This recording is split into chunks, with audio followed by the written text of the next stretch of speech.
Hola amigos, nuevamente estamos aquí en Hablando las Plenas y tenemos un invitado especial. Tenemos a José Alvear, él es un experto energético, pero también tiene análisis políticos muy interesantes y me parece que en este momento de vísperas electorales es el invitado ideal para que puedas despejar cualquiera de tus dudas. Así que vamos a comenzar por el principio, mi querido José. Anita. Me gustaría que nos cuentes quién es José, dónde nació, dónde estudió, en qué momento empieza a interesarse por el tema energético.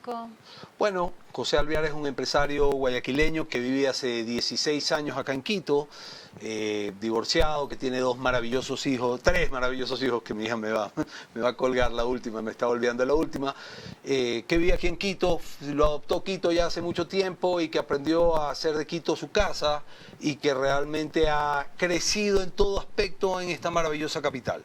Cuéntame, ¿dónde te gusta estar más? ¿En Guayaquil, que es donde naciste, o acá en Quito? Mira, aquí son dos ciudades distintas. Si tú me dices, si tú me preguntas dónde me gusta estar para fiestas, te voy a responder obviamente en Guayaquil porque estoy con mis amigos o porque estoy en la playa donde tradicionalmente siempre festejamos el fin de año, pero en el día a día Quito me parece una ciudad maravillosa que tiene muchas cosas que no tienen muchas ciudades de la costa, o muchas ciudades del mundo. Quito es una de las pocas ciudades donde en la mitad de la ciudad tienes un bosque, donde tú puedes ir a correr, donde puede ir la familia a pasar el día. O sea, tiene esos detallitos que le hacen tan particular a Quito, ni qué hablar de su casco histórico, que es, yo diría, uno de los más completos de Latinoamérica, de Sudamérica. Es impresionante, tienes un nivel de cultura bastante interesante, entonces hace de Quito una ciudad metropolitana en la cual te puedes divertir realmente y la puedes pasar muy bien, y donde te encuentras con gente educada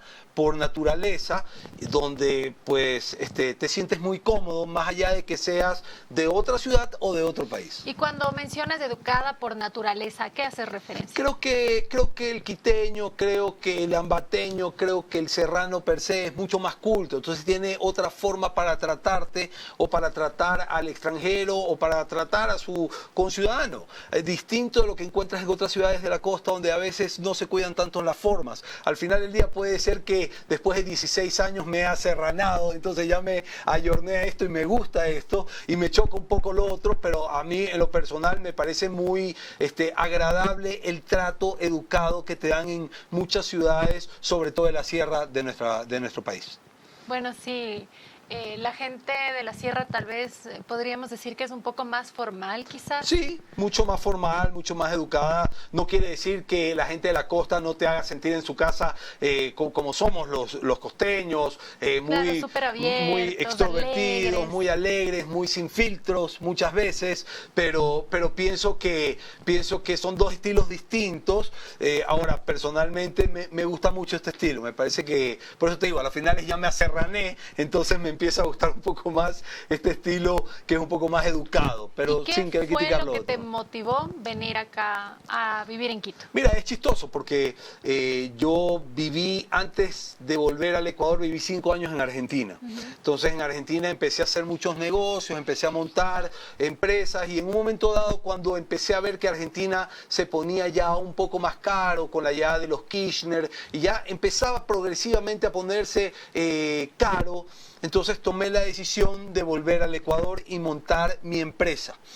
Y en un principio los empresarios argentinos que me apoyaban con esto, recuerdo, siempre lo cuento como una anécdota, recuerdo que me decían: no, pues tienes que ir a Quito, porque Quito es la capital del país, y aparte quien en ese momento empezó a hacer el gobierno, que era Rafael Correa, venía con una clara política de centralizar todo. Y tú sabes, Quito, al ser la capital política, centraliza absolutamente todo, más allá del modelo o de visión de este señor. Entonces, mi respuesta fue como típico guayaquileño: no, Quito, olvídate de Quito, ¿qué voy a hacer yo en Quito? Si mis amigos están en Guayaquil, mis contactos están en Guayaquil. Bueno, como dicen en la calle, nunca hay que decir de está bueno de beber. Sucede que fue a Guayaquil, no me fue tan bien como aspiraba, tuve que poner mis carpetas, mis sueños y mis proyectos debajo del brazo y subir a Quito, y en Quito empecé de a poco.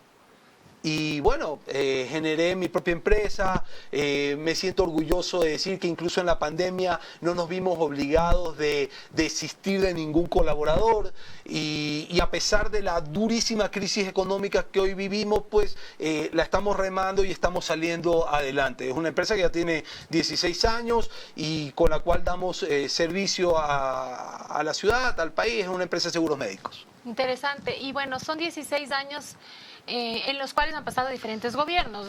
Pasó el gobierno del expresidente Rafael Correa, después vino el gobierno del expresidente Lenín Moreno, después vino el gobierno del expresidente Guillermo Lasso y en la actualidad el gobierno del presidente Daniel Noboa. En estos 4 gobiernos, ¿dónde crees que hubo un mejor manejo económico con respecto al tema empresarial? ¿Dónde sentiste que estuvo mejor tu empresa? Mira, el problema no es la percepción, el problema o el detalle no es la percepción, porque si tú me dices la percepción, quizás mi respuesta pueda ser una respuesta no real. ¿A qué me refiero? Y con esto voy a ir dándote la respuesta a la que quiero llegar. Si mañana más tarde yo no tengo los ingresos respectivos y yo voy y de pronto le digo a mis hijos, no se preocupen, vamos a tener la televisión más grande posible, el equipo de sonido más grande posible, y entonces los hago vivir en una burbuja donde yo estoy sobreendeudado, a la larga no les di una mejor calidad de vida. A la larga lo que hice fue perjudicarlos. ¿Por qué? Porque los sobreendeudé, porque los meses venideros van a ser de mucha austeridad. ¿Por qué? Porque quedé en rojo, porque no manejé bien mis recursos. ¿Ya? Entonces, la percepción puede ser una, la realidad puede ser otra. En la realidad, ninguno de estos gobiernos han sabido manejar bien la economía del país. Y a las pruebas me remito. ¿Qué es lo que tú tienes todos los años, tú que has sido una distinguida y muy buena asambleísta? ¿Qué es lo que tú recibías todos los años del ministro de Energía del gobierno de turno? La proforma presupuestaria, siempre con un déficit de ¿cuánto? De 4.000, 5.000 millones de dólares. Entonces, eso te da la pauta de que definitivamente el número no está bien manejado. Porque cuando tú tienes un déficit y apareces con ideas locas de subsidios, de regalos, de bonos, de condonar deudas, significa que no estás viendo los números como hay que verlos de manera fría, sino que los estás viendo con cálculo político. Y cuando tú manejas los números con cálculo político o en función de un proyecto político y no como hay que verlos de forma fría, como estadista, ¿ya? Y con visión para prosperar, entonces definitivamente tú no puedes decir que has manejado bien económicamente el país, por más de que más allá de cualquier cosa tú me digas, no, es que hice no sé cuántas hidroeléctricas, no sé cuántas carreteras, no. Sí, pero ¿a qué costo? ¿Bajo qué parámetros? Sí, me la dejaste ahí, pero me dejaste endeudado a mí, dejaste endeudado a mis hijos, dejaste endeudado a mis nietos, y seguramente muchas de las personas de estas generaciones van a tener que irse del país, porque no van a encontrar plazas de empleo, porque paralelamente a aquello manejaste un modelo donde la única forma para generar flujo es cargárselo al ciudadano a través de impuestos. Entonces, todo lo que tú haces como clase política, todo lo que tú haces como funcionario público, si no tiene ese poder de autogeneración o de autogestión, no nos haces ningún favor. Porque a la larga todo nos lo pasas a nosotros, porque por más que ellos digan, no, no lo voy a cargar, se dan media vuelta y lo cargan al ciudadano de una u otra manera. José, y de estos últimos 4 presidentes, si pudieses ponerles en un orden del 1 al 4 sobre su manejo económico y el reflejo en la economía de los ciudadanos, ¿en qué orden las colocarías? O sea, para mí... Siendo cuarto el peor y obviamente primero el mejor. Cuarto el peor, Rafael Correa, porque nos dejó sobreendeudados de una manera canallesca que hasta el día de hoy nos pasa factura y nos va a pasar factura por algún tiempo, Tercero lo pondría, ¿sabes qué? A Guillermo Lasso, porque para mí fue una gran decepción. ¿Qué fue lo que más te decepcionó?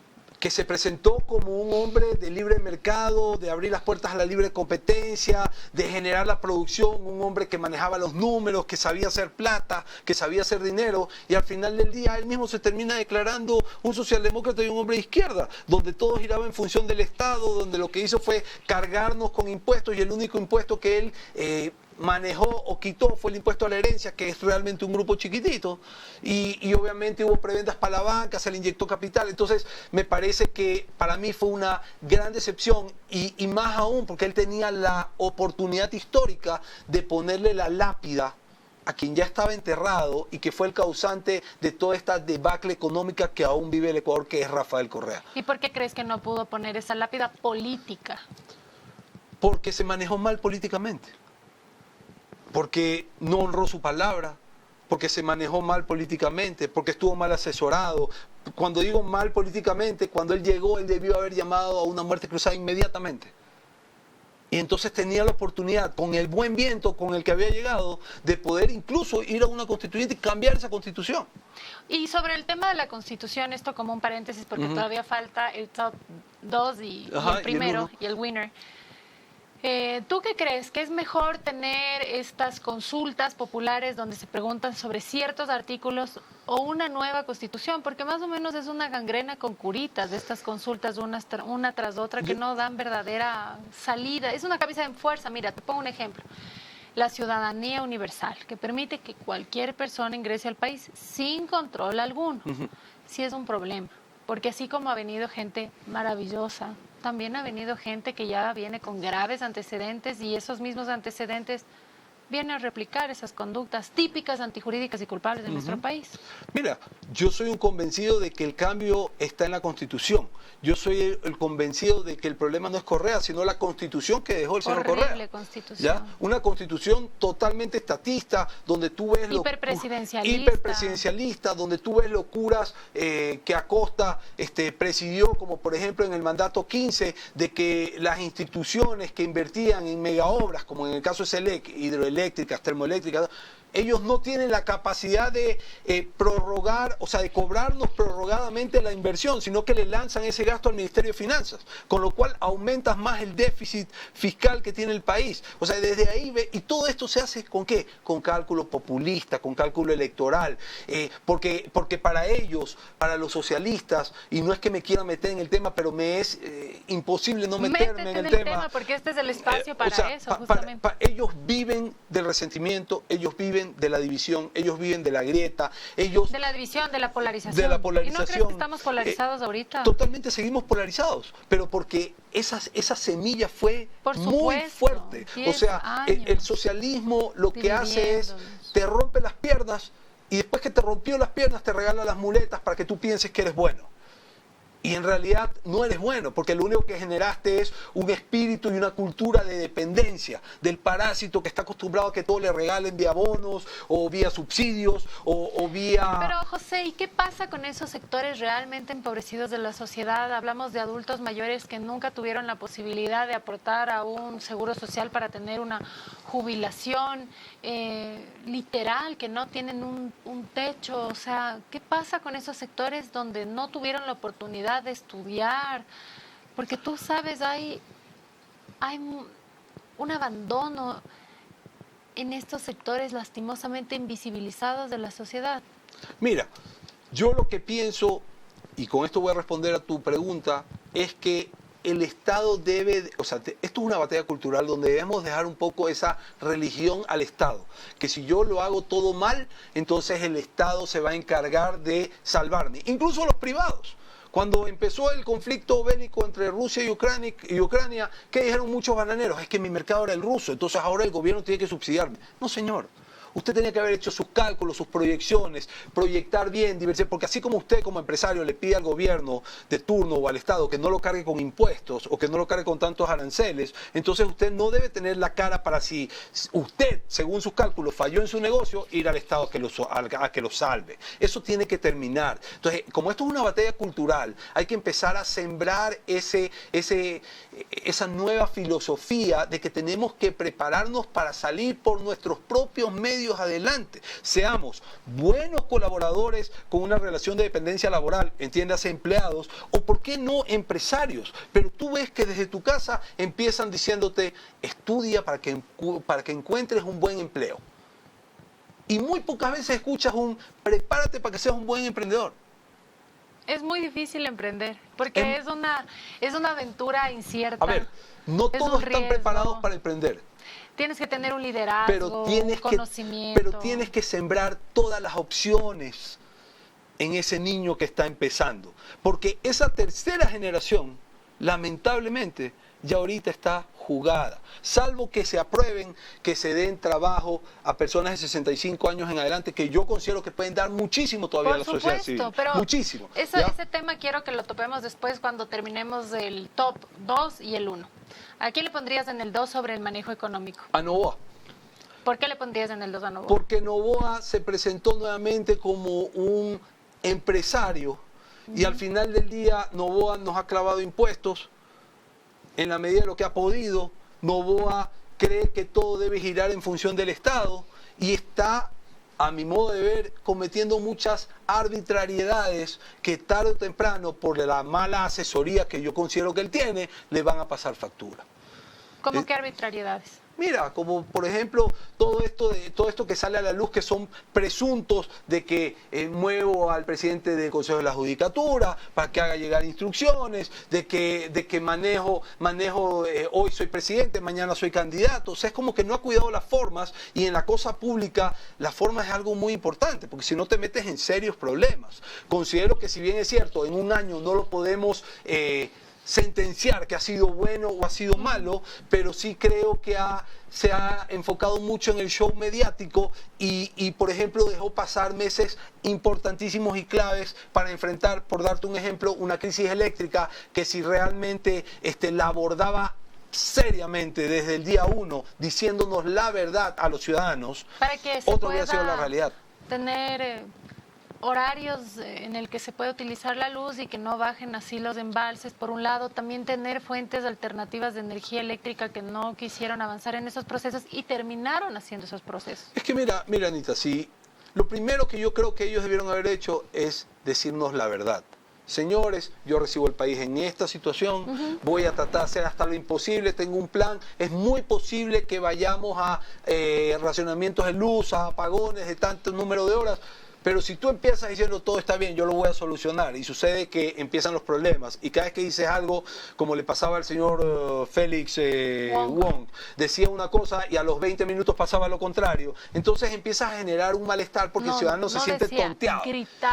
Gritaba con actos de prepotencia o despotismo, ¿ya? Que el despotismo pues es esa filosofía donde tú te manejas a tu capricho, al margen de la ley, ¿ya? Y el resto tiene que amoldarse a aquello. Eso estamos viendo mucho en este año de gobierno que ha habido, y esperemos que el presidente esté recibiendo buenas señales y tenga ya una lección, y si llega a reelegirse, realmente cambie ese perfil, porque ese perfil puede ser muy chocante y pone nerviosos a muchos, porque cuando tú empiezas a dejar esa estela de que te manejas déspota o arbitrariamente o prepotentemente, ya lo vivimos.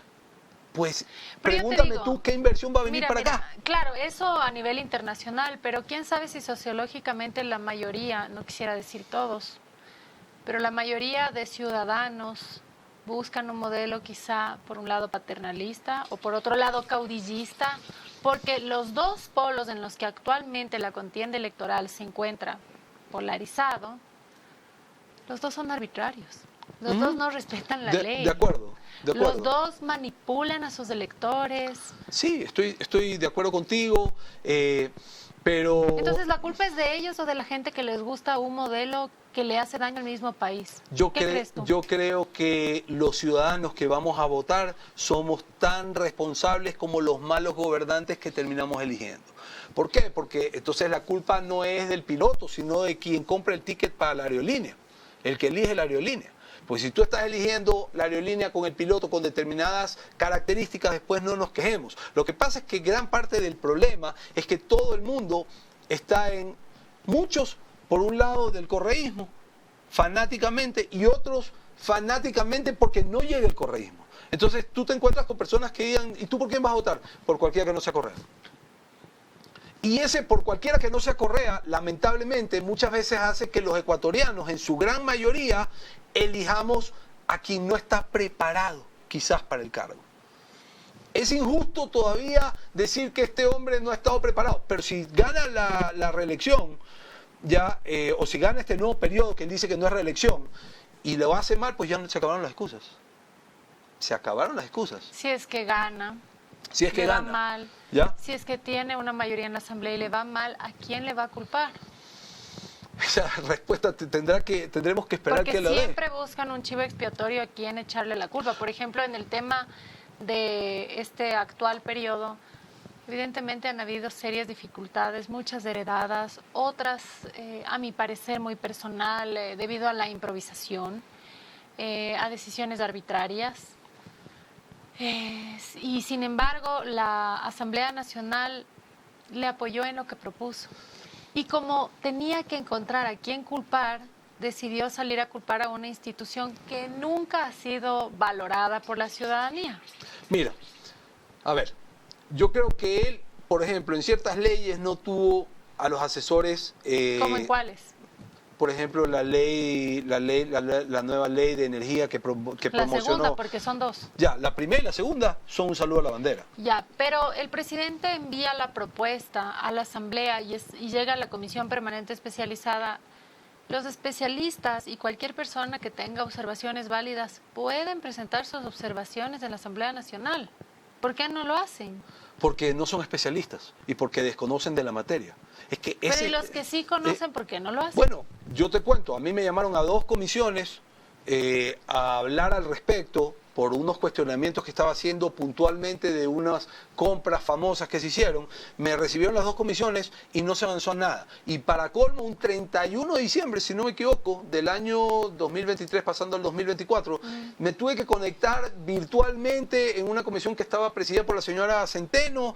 Fue un saludo a la bandera. Estábamos personas que entendemos del tema, hicimos conocer, y qué bueno que lo pueda decir, coincidimos mucho en el fondo del cuestionamiento que hacíamos de cómo se estaba manejando la matriz energética, cuál era el problema, lo que había que hacer. Nos escucharon y hasta ahí llegamos. No pasó absolutamente nada. La presidenta de la comisión, la asambleísta Valentina Centeno, que es la coordinadora de bancada de ADN, le citó a expertos de materia energética. Sí. Ustedes dieron su criterio técnico sobre esa ley. Que la ley de generación de energía eléctrica era insuficiente y no hizo caso a los expertos. O sea, aprobó una ley que no resolvió el problema que venía. Entonces ahí tú tienes que, cuando se piensa con cálculos de medición electoral, porque esa primera ley era pésima, porque, mira, las energías renovables no convencionales, entiéndase fotovoltaica o eólica mayormente, ¿ya? No son consideradas en ningún país del mundo como energías que forman parte de la matriz energética.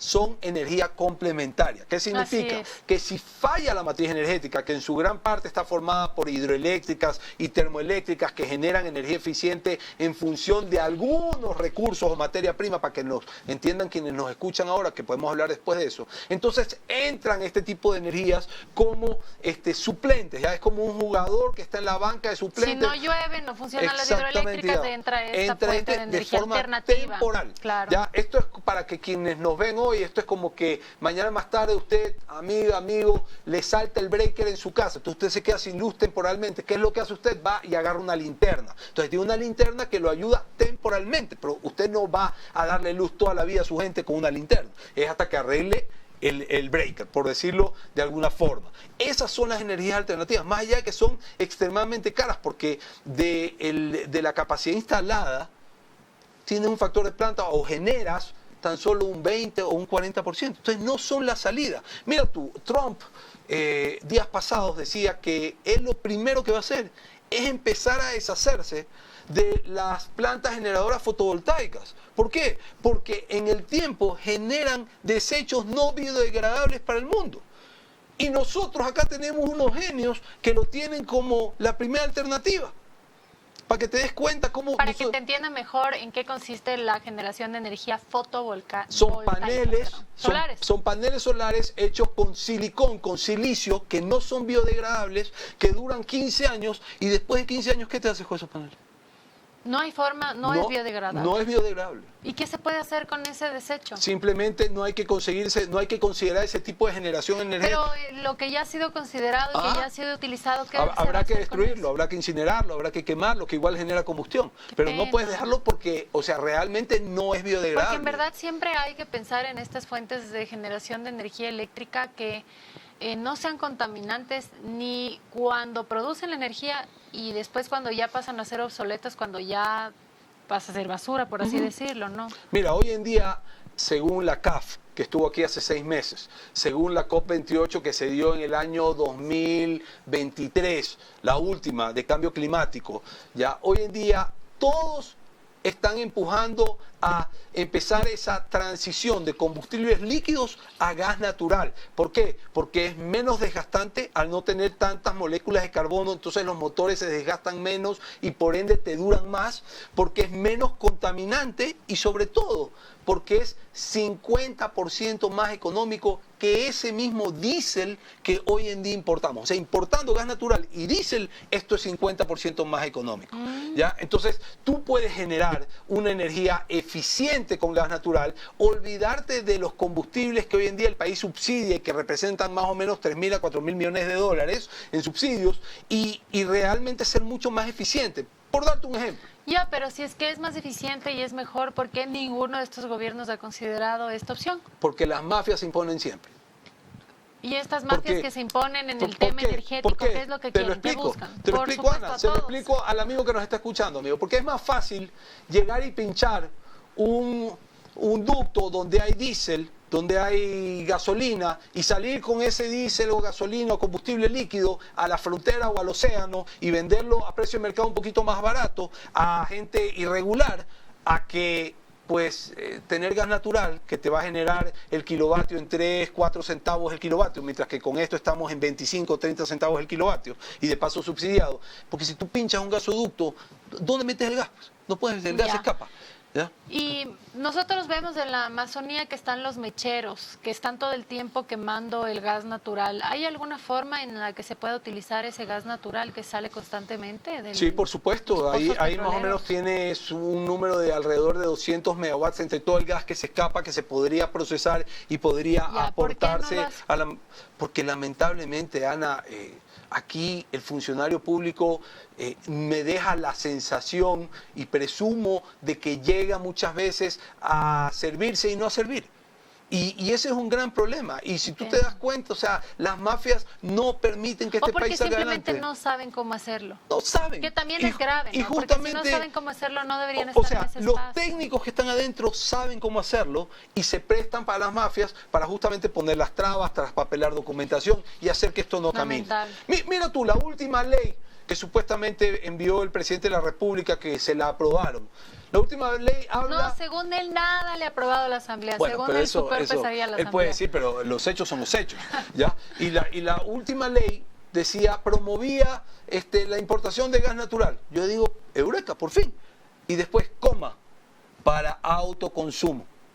Entonces, ese autoconsumo es una trampa. ¿Sabes por qué? Porque el gas natural es barato justamente cuando se puede importar en volúmenes masivos. Esto no es como que te metes al Amazon y dices, bueno, quiero importar un isotanque para gas natural para mi casa. No funciona así. Es demasiado caro y nadie te lo vende así. ¿Ya? Entonces, si tú querías abrir una posibilidad para diversificar esa matriz energética, ya con esa frasecita que puso algún técnico, es un saludo a la bandera, ya no se va a poder. Pero qué absurdo, si es que no tiene beneficio, ¿por qué incluyen esa frase? Fíjate, ¿para qué? ¿Por las mafias? Por las mafias, que no quieren para que trabar el tema. La generación de energía a través del gas natural y quieren que sea con combustible porque el combustible pueden pinchar y traficar. Así de resumido. Así te lo resumo. Podríamos hilar fino, pero así te lo resumo. O por ejemplo, está el otro grupo que dice, no me abras la importación de gas natural porque entonces me perjudicas a lo que yo pueda explotar en el campo de amistad.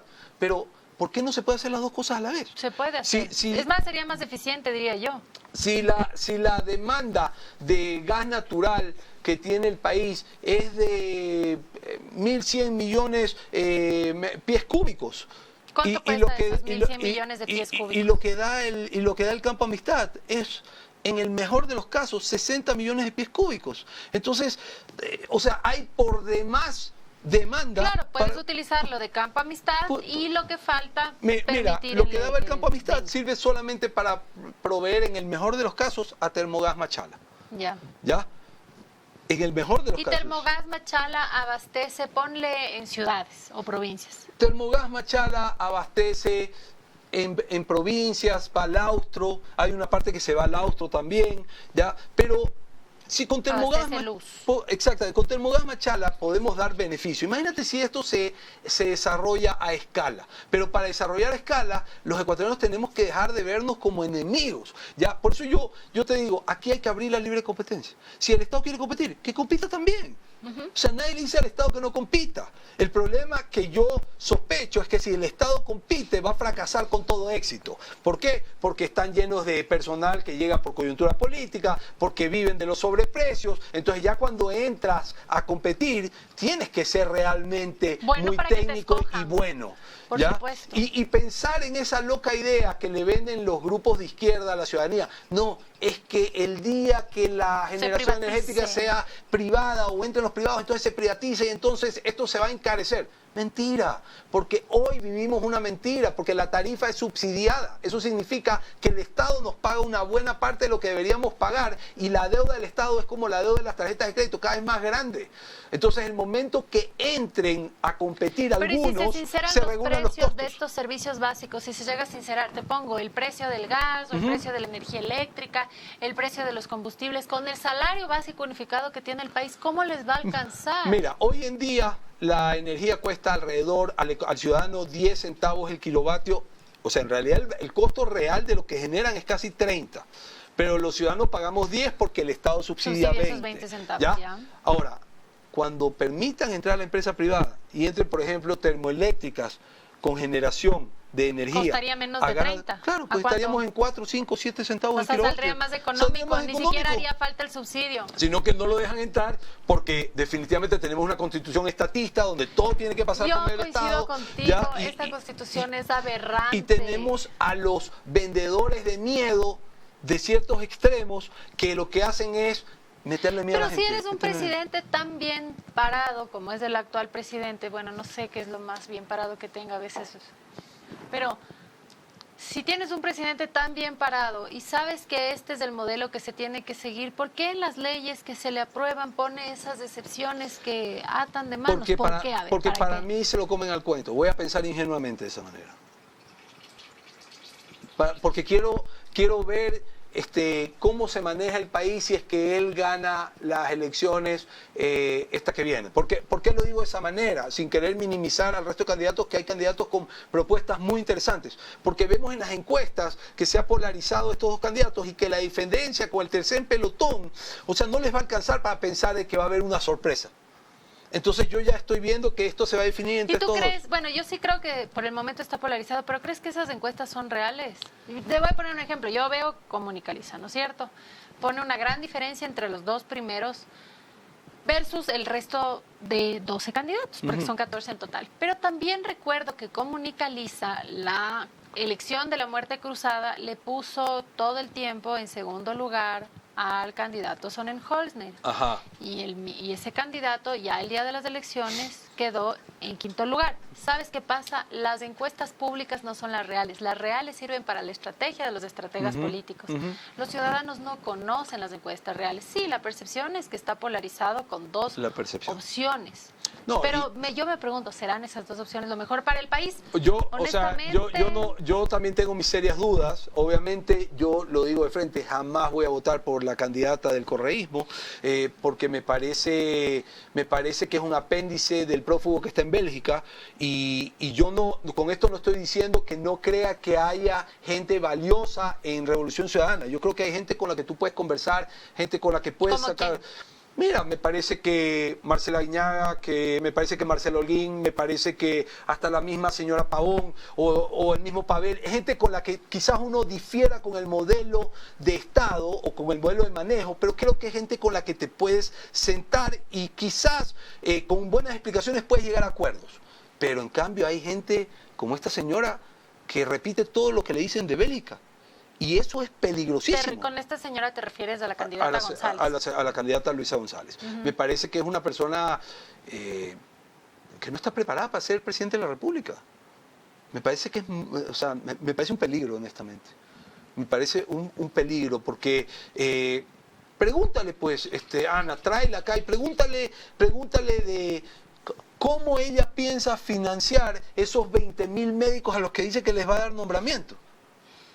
porque yo ya estoy leyéndome los planes de gobierno. Entonces, pregúntale cómo lo piensa financiar, porque es fácil decir... Se está leyendo los planes de gobierno. Esta es una tarea que todos los ciudadanos tenemos que hacer para elegir. Tenemos que hacerla porque en el debate va a haber muy poco tiempo para entender lo que nos quieren transmitir los candidatos. ¿Y quién hace fact-check de lo que dicen en el debate? Fact-check es que cuando dan una cifra o una idea... ¿Quién va y comprueba si la cifra es real? Pueden sonar muy convincentes, pero... De hecho, o sea, ahí... Pueden estar confundiéndose, pueden estar inventándose, pueden estar confundidos, o sea... Claro, o sea, mira, en el debate pasado yo escuché al actual presidente hablar de generación de energía con una seguridad y sabiendo yo que estaba diciendo muchas cosas al revés. Dijo que el problema no era de generación, sino de transmisión. Exactamente. Y no puedes transmitir lo que no generas. Exacto. ¿Ya? Y en estos debates de las candidatas a la vicepresidencia, también escuché hablar a una candidata con mucha seguridad, cosas que no entiende. ¿Qué cosa? ¿Ya? Por ejemplo, hablar del tema del factor de planta, hablar del tema de la capacidad instalada, la vicepresidenta, candidata a vicepresidenta de Tillería. Habla con una seguridad de cosas que no entiende. Está bien, me vende seguridad con la forma con la que hablas, pero quienes más o menos entendemos esto un poquito, sabemos que me estás diciendo cosas a medias, ¿ves? Que son más parte de un speech que realmente de un sustento que te da la pauta de decir, bueno, esta mujer sabe cómo hacer las cosas. Cuando tú me hablas de que no, que hay que traer hay que invertir en mucha energía fotovoltaica y el moderador le dice, bueno, pero ¿cómo vas a invertir? Bueno, como gobierno tenemos que ver cómo lo hacemos. Esto me está diciendo una incoherencia, pues. Por supuesto. Porque aquí el único que puede, yo soy un convencido, que el único que aquí genera empleo, si es que tú le das las condiciones, se llama empresa privada. ¿Por qué? Porque el Estado primero está quebrado. Segundo, el Estado no está para ser intervencionista, sino para ser supervisor. El Estado tiene que generar impuestos, estamos de acuerdo, pero esos impuestos tienen que irse a salud, a educación, a justicia y a seguridad. El resto tienen que dejarle a la empresa privada. El Estado es un pésimo administrador, Anita. Mira. No tengo dudas. Tienes tú. Mira, en el 2021, te voy a decir algo que parece gracioso. En el 2021 sale este señor al que yo he cuestionado, Gonzalo Quillas. ¿Ya? Así que con 80 millones de dólares se le daba mantenimiento a ese vetusto parque de termoeléctricas y no íbamos a tener apagones. ¿Tú sabes cuánto le cuesta al país el Banco Central todos los años? El Banco Central que ya no emite moneda, lo único que hace es supervisar los pagos a los supervisores, a los proveedores que trabajan con el Estado. ¿Sabes cuánto le cuesta al país? 70 millones de dólares. 70 millones de dólares. ¿Sabes cuánto le cuesta al país las prefecturas que poco o nada hacen? Porque dime qué hacen, caminos vecinales. Eso lo tiene que hacer el Ministerio de Obras Públicas. Cuando son vías estatales. ¿Ya? Pero cuando son vías... no, que no tengo plata. El sector rural, concesiones, que no le competen a los municipios hacia las prefecturas. Es que hay que empezar a cambiar eso, porque hay que empezar a optimizar el recurso. No que hospitales, brigadas médicas, pero eso tiene que ser el Ministerio de Salud. Mira, yo te digo...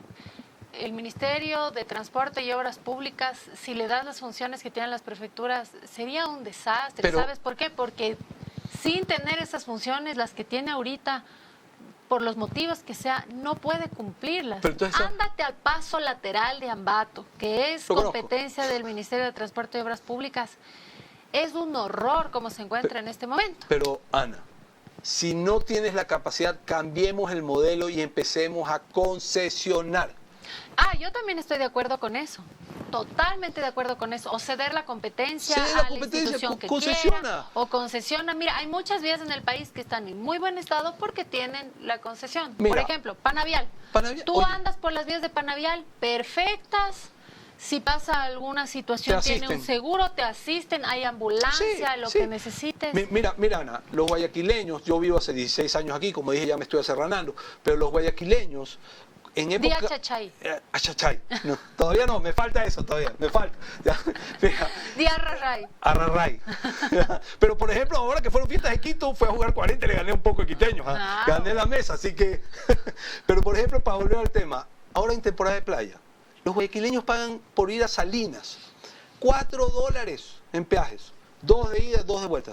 ¿Quiénes se quejan? Ni uno. Porque la vía está perfecta. Porque la vía está perfecta. Claro. ¿Ya? Porque esos $4 no son nada al lado de lo que me cuesta un amortiguador, al lado de lo que me cuesta una vida, porque el carretero estuvo mal, no estuvo bien iluminado. ¿Ya? O sea, es precio, calidad. No hay que tenerle miedo a la calidad del servicio, porque eso es lo que queremos los ciudadanos. Y si el Estado no nos puede darse, tiene que Es delegar. que mira, ¿tú pagas un peaje o quieres ir por una vía con unos huecos o que te destruyen el carro? Sí. O que pueden generar un accidente, porque Total. es un huecazo tan grande que tú frenas o quieres esquivar y viene un... O sea, no sabes lo que puede pasar. Oye, Lo en la noche... El tema de las vías es seguridad.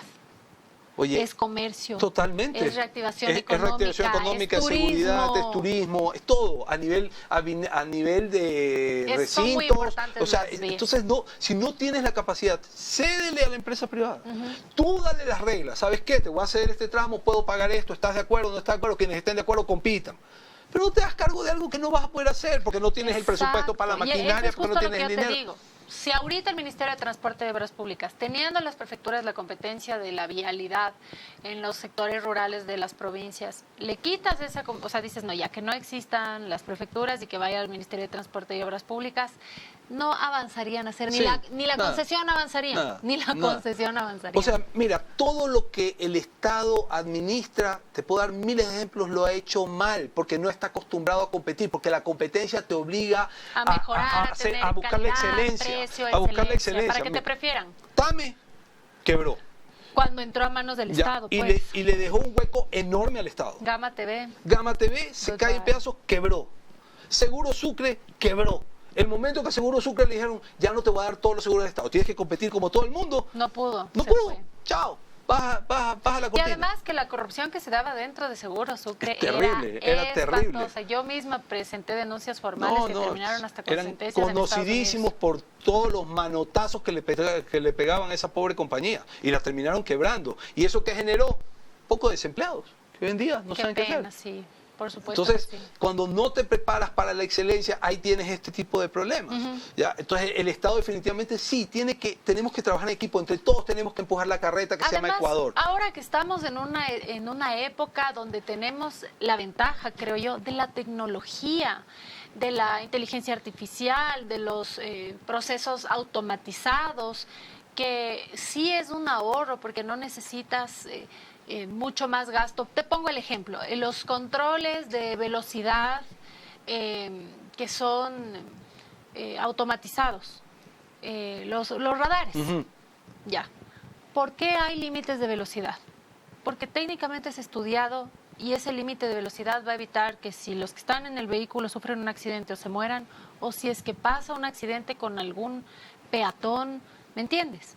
Ya, pero como ciudadanos se ha pedido que no haya controles de velocidad. Porque no nos gusta seguir reglas, pero eso sí, si nos vamos al exterior cumplimos las reglas al pie de la letra. Pero en los países desarrollados hay controles de velocidad. En los países desarrollados todos. hay controles de velocidad y hay autopistas de alta velocidad. Uy, pero aquí está súper satanizado. Sí, ¿Por qué crees? Porque lamentablemente siempre atrás de todos estos servicios siempre hay aparentemente cosas irregulares en ese tipo de contrataciones. Entonces los agarran los políticos y los usan como banderas políticas para sacarlos a la luz y a la larga la ciudadanía se queda con ese mal sinsabor de, ok, este tipo se está volviendo rico a costillas mías.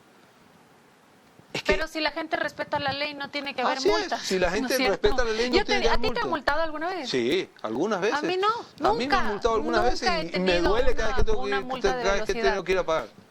Pero ya te digo, o sea, es que es una cultura.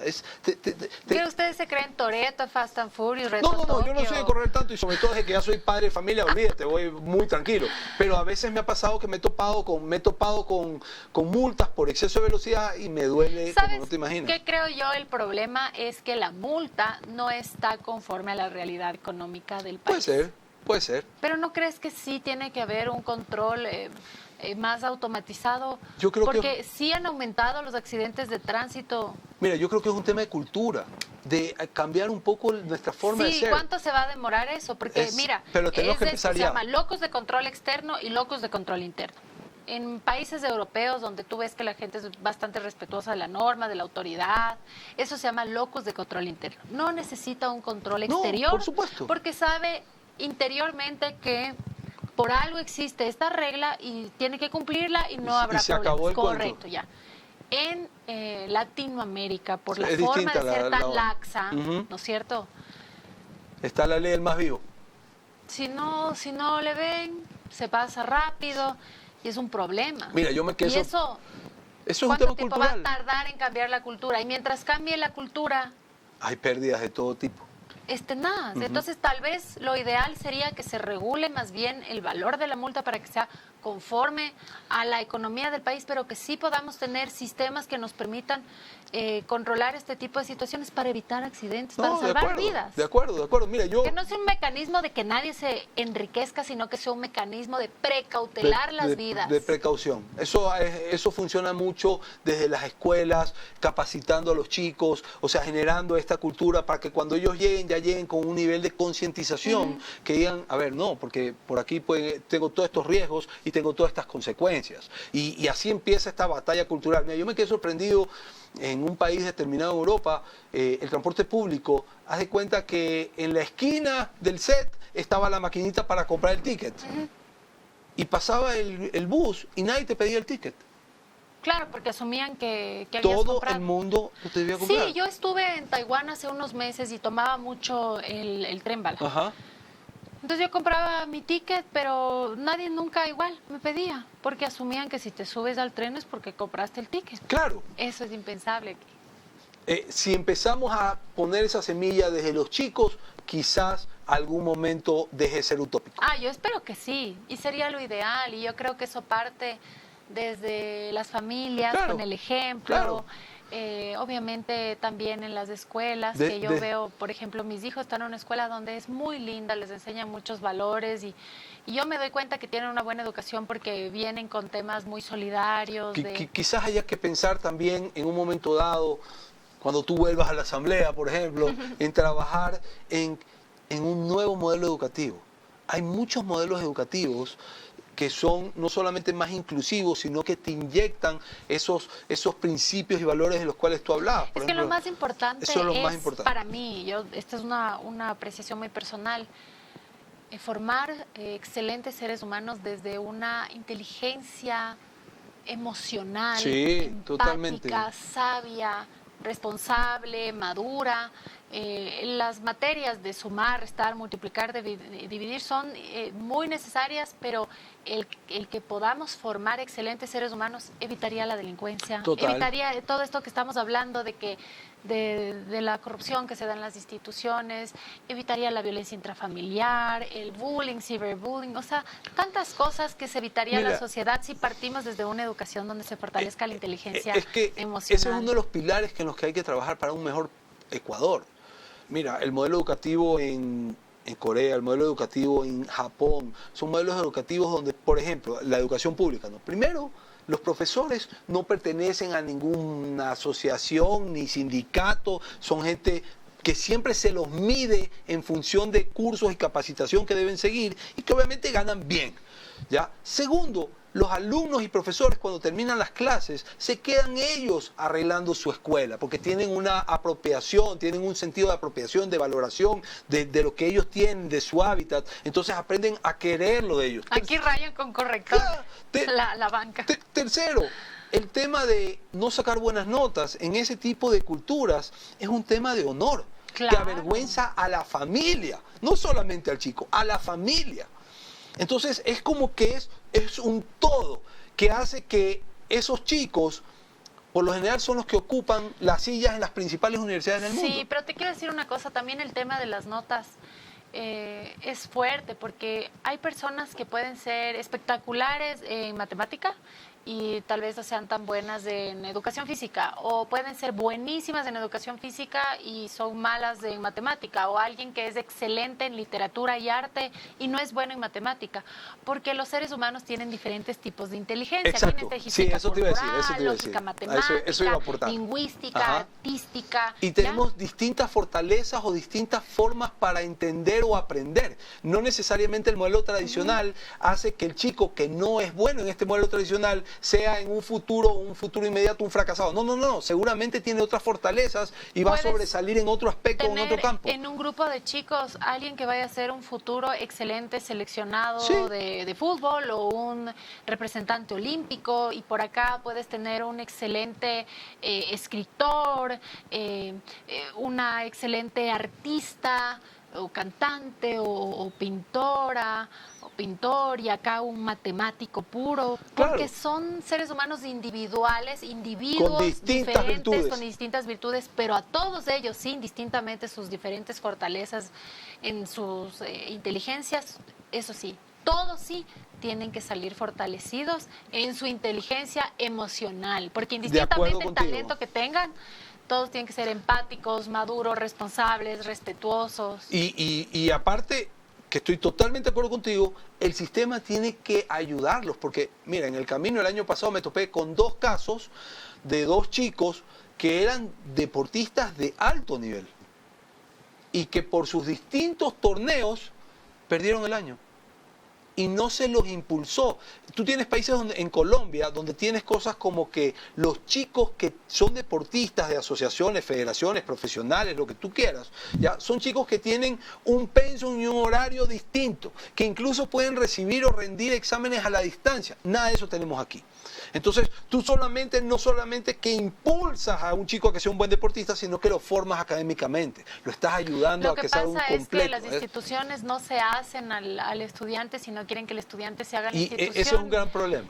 Y cada estudiante es un individuo. Y ese es un gran problema. Yo espero que en un futuro no muy lejano podamos cambiar el modelo de educación para que ningún niño, niña, chico o chica se sienta decepcionado porque no es perfecto en todo, sino más bien donde sea su fuerte se le fortalezca y bueno, y que tengamos esos valores, esos principios, esos corazones nobles, solidarios y maravillosos, porque afortunadamente la inteligencia emocional en cualquier momento se la puede fortalecer, pero qué mejor si se comienza desde pequeñitos, para que desde su primera infancia sean excelentes seres humanos, que tengan una calidad humana extraordinaria. Yo estoy totalmente de acuerdo contigo y obviamente eso lo va a lograr una buena asamblea el día que a esa asamblea las mayorías no lleguen para responder a un caudillo o dueño de un partido, sino que lleguen realmente con un plan. La gente quiere una bola de levantamanos que le dé gobernabilidad al candidato que le gusta. ¿Pero por qué? Porque al caudillo, ¿cuál es el modelo del caudillo?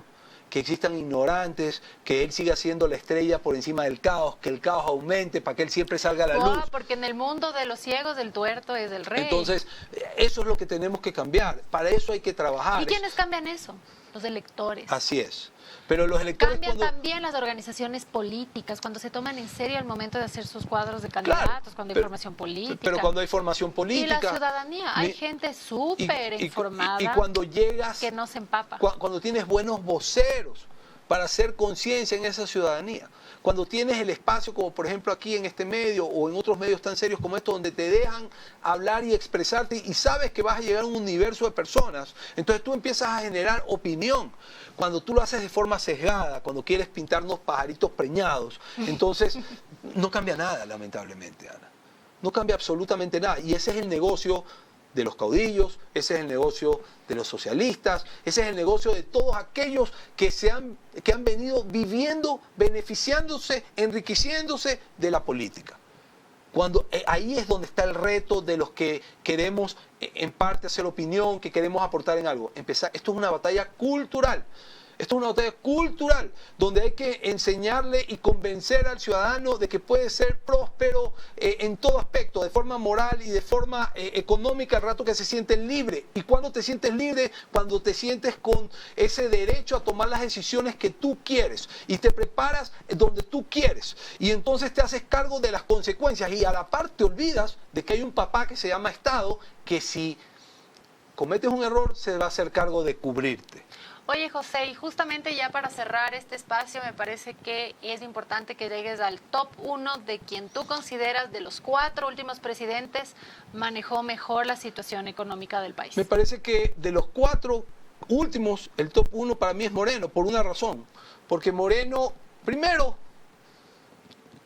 liquidó la persona jurídica de ese partido de la Revolución Ciudadana. Segundo, les destruyó físicamente la central.